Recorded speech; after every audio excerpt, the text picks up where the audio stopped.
但是咱鄉親即幾日落雨，真正開車較注意，啊無咧像即隻雨共款就去予水淹掉的。但是咱即擺要講的是一個高速公路災起的情形，就是即個南口的路段，貨車、遊覽車、9台車攏做一伙。8個人受傷送醫啊！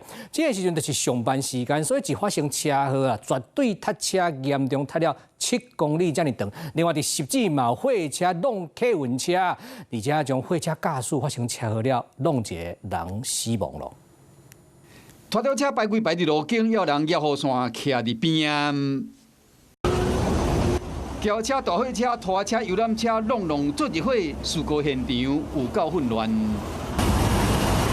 其中烏色轎車車頭去弄到板仔車尾，後壁和遊覽車弄到規台車攏變形，車卸一半去。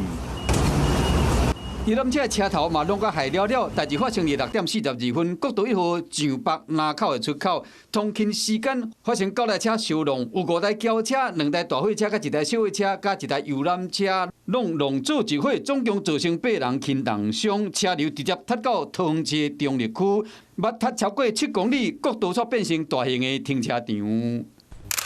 弄到客運的這個垃圾小貨車，車頭嘛弄甲壞了了。差不多是同一個時間，國道1號10指地望站前發生一件死亡的車禍。一部小貨車不明原因撞擊前方國道客運，駕駛經警消送往內湖三軍總醫院急救無效，宣告死亡。大雨落袂停，毋但真個所在有淹水的災情，嘛有發生真儕車禍，咱鄉親若出門駛車一定要細心。